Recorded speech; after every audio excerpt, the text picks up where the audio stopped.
این تربوز محصولات همین زمین است. تخم این را در این قطعه زمین نزد حولگی یکی از دهقانان نامدار در ولایت ختلان نورخان عظیموف شنانیده است. اما که نورخان سری هر قدم به محصولات کشتی کردهش نظر کرده از حاصل آن حلاوت میبرد، زیرا این شب و روزها طلبات بزرگ به این محصولات زیاد است. با گفت متخصصان تربوز از همه محصولات پالیزی بی ضرر به حساب رفته استعمال آن در تابستان مفید است. این میوه از آب بوی میباشد، 91% آن را آب تشکیل میدهد. نفرانی که میخواهند جوان بمانند و وزن زیادتیشان را برطرف سازند تربوز بهترین دعواست. برای همین همه که نورخان در کشت این محصولات در کارکرد زمین از پروهای محلی استفاده کرده انا همین گونه محصولاتی از لحاظ اکولوژی تازه استحصال نموده پیشنهاد بزرگ گردانید. هر یک کار وابسته به همون دهقان میباشه که اگر به شرطی که همون تخمی را در ساعت در وقتش که بشنونی همون حاصل نقص گرفته میتونی. هر یک چه ساعت داره. خیلی که در همینجا دیده ایستاده این ما در همین زمین کارتوشکا کرده بودیم. کارتوشکا را حاصل فراوان گرفتیم. تابیدیل 800 سنتر زیاد بود. با بعد کارتوشکا 15 یا 17 میده ما همین تربوز شنوندم. با همون رسوت شنوندم که همون خیلی کمتر گرمی بگذاره و همین شوانه که به خاطر که امسال گرمی از میور بلندتر شد تمام محصولات خیلی یک محصولات در فایده کرد، یک محصولات در تاثیری خدشه رسون.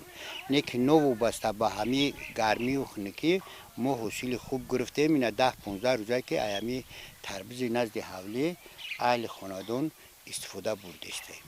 طور نورخان عظیموف گفت بسیاری ها میگفتند که در زمین نزد حولگی تربوز نه آنقدر حاصل خوب میدهد و کشت آن موافق مقصد نیست، لیکن نمک نورخان با مصلحت متخصصان عمل نموده با توصیه آنها با این تجربه اثبات نمود که این اندیشه خام است. قشلاق نسبتا درخت داره و خانه داره و دیگه چیزا داره، شمول که کمتر ای اما تاثیر گرمی در همون زراعت زیادتر میرسه. چند که هوای کشود که باشه هوا تازه میشوه و خیلی گرمی کمتر میشوه.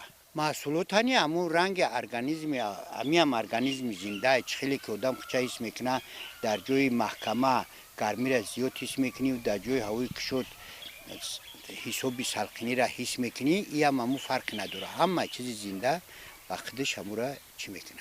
قطعه زمین نزد حولگی امک نورخان عظیموف مساحت نه آنقدر کلان را تشکیل میدهد، لیکن هر یک وجب آن را ثمره‌ناک استفاده کرده است. در این قسم قطعه زمین نزد حولگی در کشت تکراری تخم سبزیجات را کشت نموده است. از این زمین تربوز باشد 3 مرتبه حاصل آن را جمع‌آوری نموده اطلاع دادند که خراجات ها را پوشانیده است. فایده صاف هم به دست آوردند. مقصد دارد که بعد یک چند روز حاصل باقی مانده آن را جمع‌آوری نموده زمین را برای کشت نوبتی آماده سازد. ماه آگوست میگویند که وقت خوردن تربوز است. تربوز امک نورخان ان همین خیل مزه شیرین دارد.